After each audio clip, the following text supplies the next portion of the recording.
Uşağın qabağına soyutmuş yumurtanı qoymadan öncə, sonra da soyutmuş yumurtanı yemədiyi üçün boğazına tıxıyaraq, ud deyərək, ağzını zorla açdıraraq yedirtmədən əvvəl uşağınızdan bir soruşun, görün ki, bugün yumurtanı necə yemək istəyir?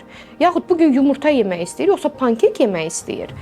Amma bunların heç birini eləmirik. Eləmədikdən sonra da uşağım seçim eləyə bilmir, uşağım öz mövqesini qoruya bilmir, uşağım sərbəst davrana bilmir deyə şikayətlər başlayır. Seçim qabiliyyəti verəcəyik uşağa, yəni seçim özgürlüyü verəcəyik.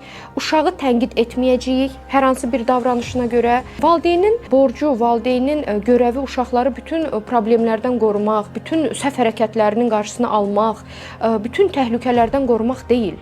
Əksinə, onu problem yaranacağını bilə-bilə yanında duraraq, o problem yaranmadan öncə bir soruşaq ki, səncə bunu belə eləsən nə olar?